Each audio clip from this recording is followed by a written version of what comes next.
Pemirsa, warga Jakarta, kami ajak Anda untuk memilih siapa paslon yang paling punya kemampuan menata kota Jakarta. Ya, Anda bisa scan barcode di layar kaca Anda. Dan pemirsa, informasi berikutnya, debat ketiga Pilkada Jakarta 2024 mengusung tema perkotaan dan perubahan iklim. Ya, para kandidat pun saling adu argumentasi untuk meyakinkan masyarakat. Hum dan juga Bapak Dr. Insinyur.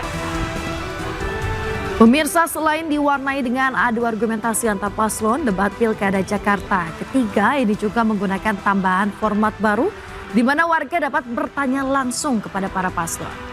Ya, KPU Jakarta menayangkan video berdurasi singkat yang menampilkan warga bertanya kepada paslon saat debat berlangsung. Video-video itu telah diseleksi oleh para panelis agar tetap relevan dengan tema debat. Meskipun ada format baru, durasi program debat tetap sama dan tak ada perubahan, yaitu selama 150 menit. Debat kali ini menandai berakhirnya program debat Pilkada Jakarta 2024. Para paslon cagup-cagup telah menyampaikan visi misi serta sejumlah program untuk Jakarta selama 5 tahun ke depan. Itu mati suri, Pak. Dan para pedagang menjadi malas untuk meneruskan, bahkan mereka sekarang berdagang di trotoar. Pemirsa, Cagup Jakarta nomor urut 3 Pramono Anung mempertanyakan wacana Ridwan Kamil yang akan memindahkan balai kota dari Jakarta Pusat ke Jakarta Utara. Hal tersebut lantaran wacana pemindahan ibu kota Jawa Barat dari Bandung ke Tegalaga tak kunjung terrealisasi. Pasangan nomor 1 sempat menyampaikan bahwa sebagai Gubernur Jawa Barat akan memindahkan pusat pemerintahan dari Gedung Sate di Bandung ke Tegal Luar, tapi tidak jadi. Kemudian baru-baru ini Kang Emil juga bilang, atau pasangan nomor 1 menyampaikan bahwa akan memindahkan balai kota dari Jakarta Pusat ke Jakarta Utara. Untuk itu kami ingin menanyakan apakah ini memang serius untuk mau dipindahkan, karena IKN kan Jakarta bukan ibu kota lagi, di pusat pemerintahan balai kota banyak sekali gedung-gedung yang akan menjadi kewenangan pemerintah Jakarta. Untuk itu apakah perlu dipindahkan?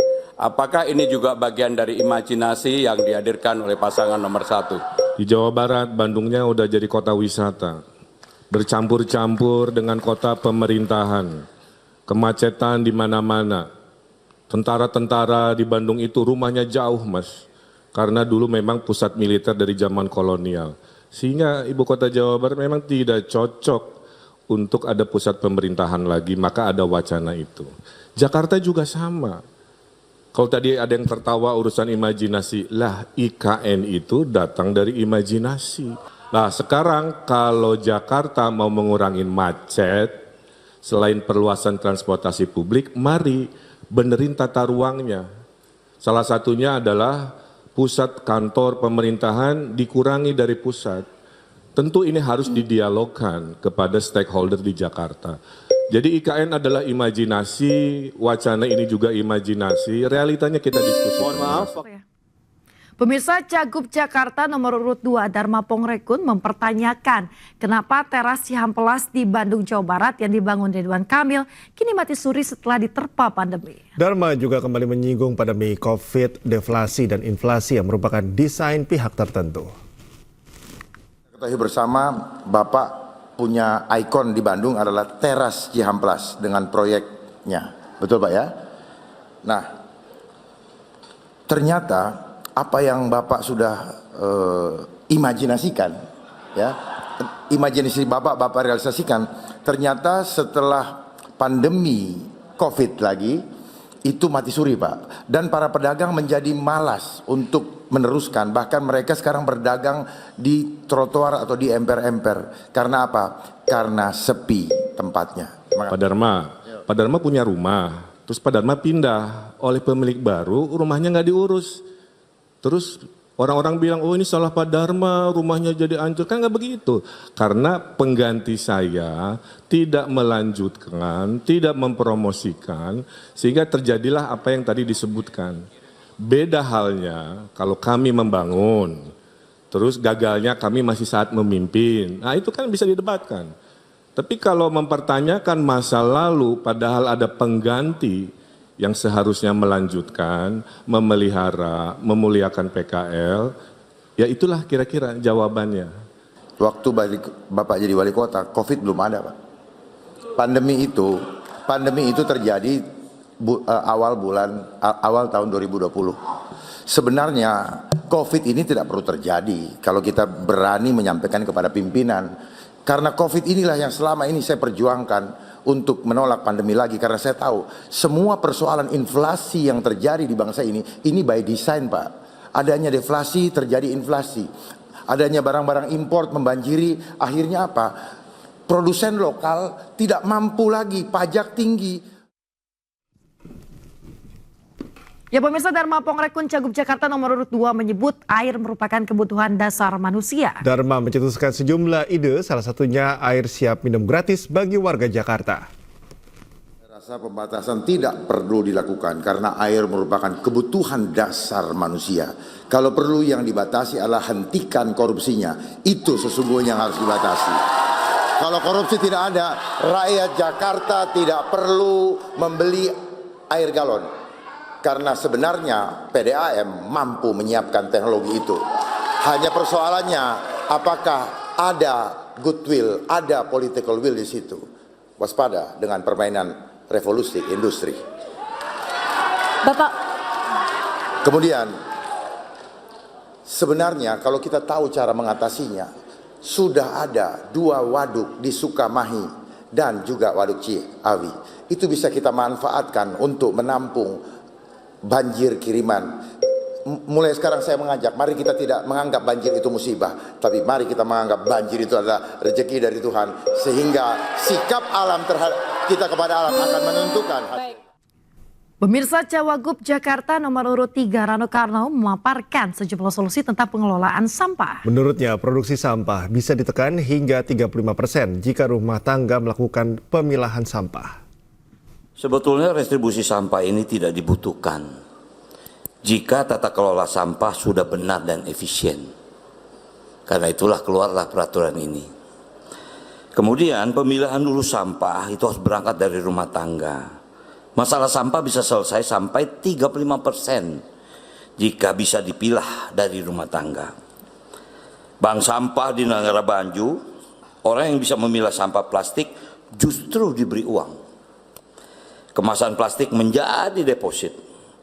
Sistem pengaturan sampah sesuai jenis sampai hilir, sampai sampah terkelompokkan.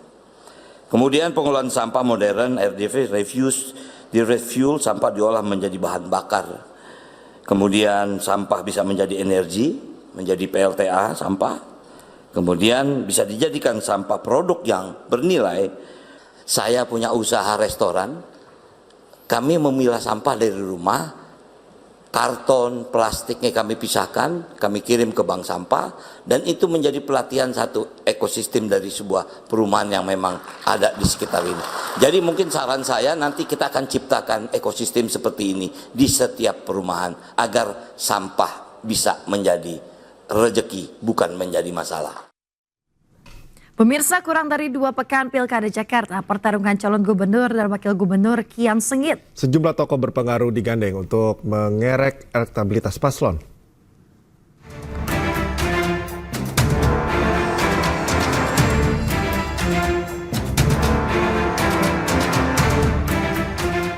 Sejumlah tokoh yang disebut-sebut berpengaruh terhadap suara pemilih digandeng calon gubernur dan wakil gubernur Jakarta untuk meningkatkan elektabilitas mereka.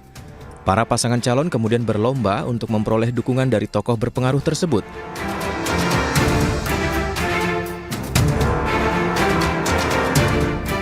Beberapa waktu lalu, calon gubernur Jakarta nomor urut 1 Ridwan Kamil bertemu dengan Presiden ke-7 RI Joko Widodo di Solo, Jawa Tengah. Selain mengklaim telah mendapat dukungan dari Jokowi, RK juga mengaku mendapat nasihat dari Jokowi. Ya, saya datang sebagai yang dulu membantu Pak Jokowi ya sebagai Gubernur Jawa Barat.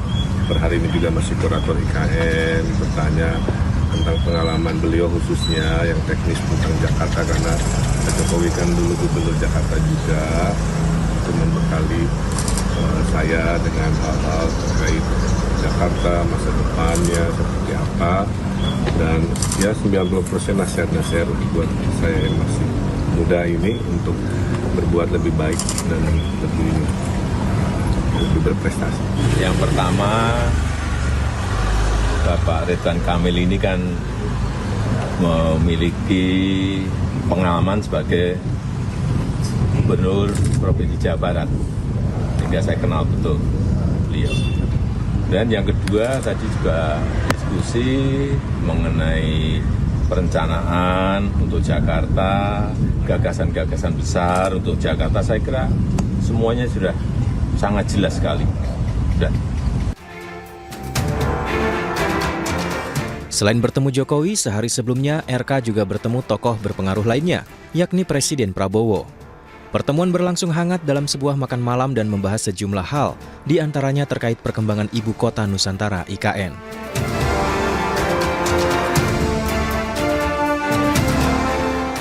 Tidak hanya pasangan RK Suswono, calon gubernur dan wakil gubernur Jakarta nomor urut 3 Pramono Anung dan Rano Karno juga menemui tokoh berpengaruh lain, yakni Gubernur Jakarta periode 2017-2022 Anies Baswedan.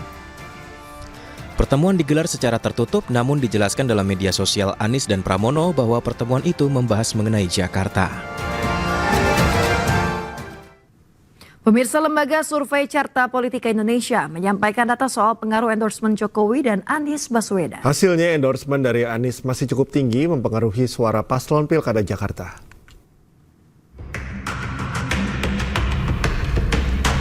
Menurut survei dilakukan 19 hingga 24 September 2024, populasi survei merupakan seluruh warga Jakarta dengan jumlah responden 1.200. Pada survei ini ditanya, seandainya Jokowi dan Anies mendukung salah satu paslon Pilkada Jakarta, apakah akan memilih atau tidak pasangan yang didukung oleh dua tokoh tersebut? Hasil surveinya, survei endorsement Jokowi memilih paslon yang didukung Jokowi 16,8%, tidak memilih paslon yang didukung Jokowi 64,4%, tidak tahu 18,8%. Sementara survei endorsement Anies memilih paslon yang didukung Anies 27%, tidak memilih paslon yang didukung oleh Anies 53% dan tidak tahu 20%.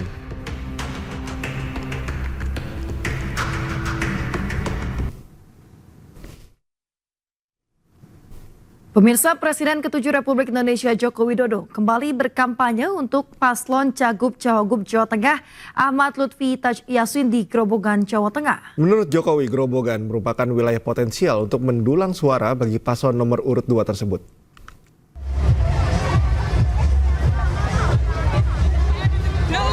Presiden ke-7 RI Joko Widodo bersama calon gubernur Jawa Tengah nomor urut 2 Lutfi Yassin tiba di Simpang 5 Purwodadi, Grobogan, Jawa Tengah dan langsung diserbu ribuan warga yang sudah menunggu lebih dari 4 jam pada Minggu siang. Ribuan warga baik pendukung dan simpatisan ini ricuh berebut kaos yang dilempar oleh Joko Widodo dan Lutfi.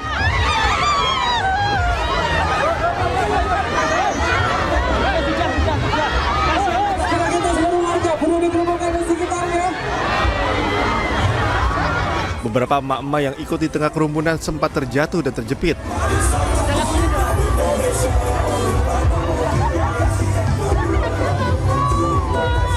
Momen berebut kaos seperti ini terus terjadi di sepanjang jalan protokol hingga alun-alun Purwodadi sejauh 1 km lebih.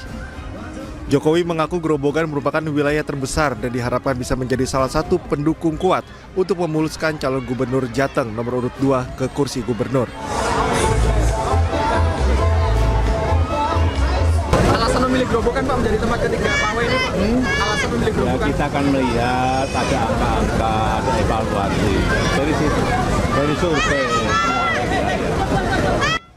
Dalam kampanye ini, dua tim pemenangan dan pendukung calon Bupati Grobogan, Jawa Tengah, Setio Hadi Sugeng dan Bambang Pujanto Catur juga membaur, memadati sepanjang jalan hingga alun-alun Purwodadi. Dari Grobogan, Jawa Tengah, Rustaman Nusantara, iNews melaporkan. Pemirsa, Presiden Republik Indonesia Prabowo Subianto tiba di Brasil Sabtu malam waktu setempat usai lawatannya ke Peru. Ya, Prabowo dijadwalkan akan menghadiri konferensi tingkat tinggi KTT G20. Presiden Prabowo bersama rombongan tiba di Bandara Best Area do Galeão, Rio de Janeiro, Brazil, pukul 23:25 waktu Brazil. Kedatangan Prabowo disambut oleh Commander of the Air Base, Kolonel Aviador Fabio Ferreira Silva, Dubes Brazil untuk RI, Jorge Monteiro Prata, Dubes RI untuk Brazil, Edi Yusuf, dan Atase Pertahanan KBRI Brasilia, Kolonel Infantri Rizal Ashwam Amanda. Selain itu, tampak pula pasukan jajar kehormatan yang turut menyambut dan mengiringi Presiden Prabowo menuju kendaraan. Dalam kunjungan kali ini, Presiden Prabowo diagendakan untuk menghadiri KTT G20. Selain itu, Prabowo juga akan melakukan pertemuan bilateral dengan sejumlah pemimpin negara sahabat di sela kunjungannya.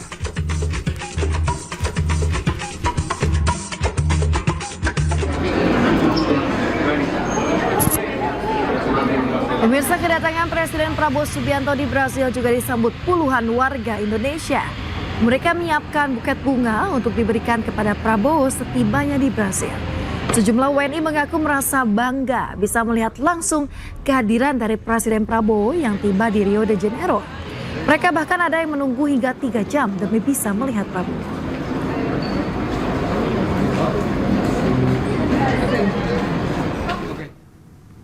Sebelumnya pemirsa, Presiden Prabowo Subianto menghadiri APEC Economic Gala Dinner 2024 bersama para pemimpin dunia yang digelar di Istana Kepresidenan Peru, Palacio de Gobierno, Jumat malam waktu setempat.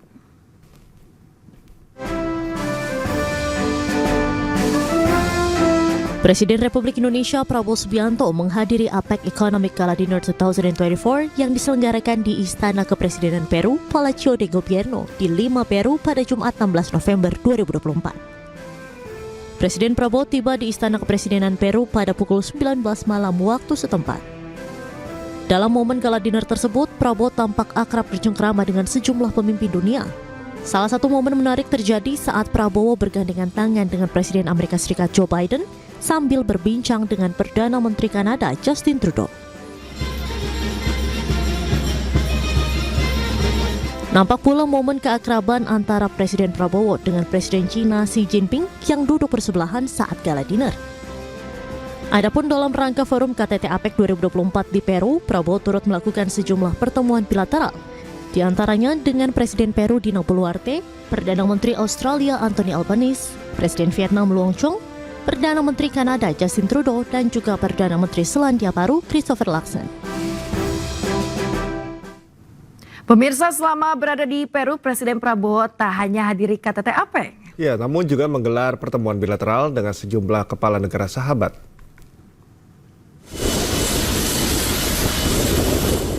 Forum KTT APEC 2024 yang dihadiri 21 pimpinan negara ini menyoroti 3 isu prioritas, yakni perdagangan dan investasi, digitalisasi, serta pertumbuhan yang berkelanjutan. Selama berada di Peru, Presiden Prabowo tak hanya hadiri KTT APEC, tapi juga menggelar pertemuan dengan kepala negara lainnya untuk menjalin kerjasama, memajukan sektor ekonomi, hingga menerapkan perdagangan bebas yang berprinsip pada keadilan. Meneruskan suatu jaringan network antara pemimpin-pemimpin di Pasifik. Kita bahas banyak masalah, bagaimana kita menjaga perdagangan yang baik, yang terbuka, tapi adil. Ya, saya kira itu kesempatan yang baik. Terima kasih ya. Terima kasih Bapak. Hati-hati di jalan Pak. Bapak, Indonesia ingin seperti apa di tengah-tengah? Kita ingin perdagangan yang teratur, yang bebas, tapi adil. Ya. Oke, terima kasih. Pemirsa, Badan Investasi dan Perdagangan Polandia didukung pemerintah Provinsi DKI Jakarta menyelenggarakan Festival Polandia pada Hari Bebas Kendaraan Bermotor di Jakarta. Acara tersebut memperkuat hubungan antara Polandia dan Indonesia di berbagai program.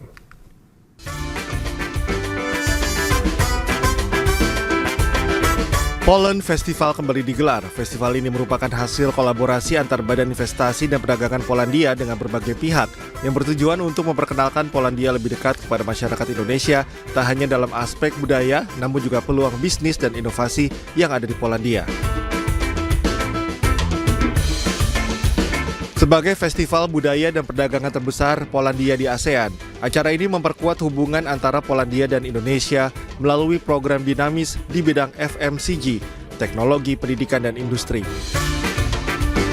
Poland and Indonesia can build amazing partnerships, and on those partnerships we have proven that we can build very meaningful and beneficial business relations. In our office, over the course of 6 years, we have completed around 150 trading projects and more than 20 investment projects. Happy to be here and see the name of Poland Festival in here. That shows our engagement here about our activities, wrapping up what we did so far, but also showing us what we're gonna do in the future. Actually, in the future, we'll have much more engagement with Indonesia in Indonesia. Hubungan bilateral antara Indonesia dan Poland saja Bapak Ibu, tapi dengan kita tingkatkan hubungan persahabatan, hubungan kekeluargaan antara ataupun people to people ini, maka akan tercipta sebuah perdamaian di dunia ini. Jadi begitu tujuan dari kegiatan yang diselenggarakan oleh Kedubes Polandia di Jakarta, Police Investment and Trade Agency, dan juga pemerintah Provinsi DKI Jakarta. Dalam event ini juga diselenggarakan Friendship Walk, mulai dari Bundaran HI hingga Grand Lucky SCBD yang diikuti oleh warga Jakarta dan komunitas Polandia yang beraktivitas dalam Car Free Day. Dari Jakarta, Hadisti Arifa, Iriansyah, iNews melaporkan. Pemirsa, MotionPay, aplikasi milik PT MNC Teknologi Nusantara meresmikan kerjasama dengan warung UMKM yang dikelola PT Mitra Pedagang Indonesia (TBK) atau MP Store untuk sistem pembayaran dengan uang elektronik melalui KRIS. Ya, kolaborasi tersebut memperluas jangkauan transaksi dan sistem pembayaran digital di puluhan ribu warung UMKM yang dikelola MP Store di wilayah Jakarta hingga Madura.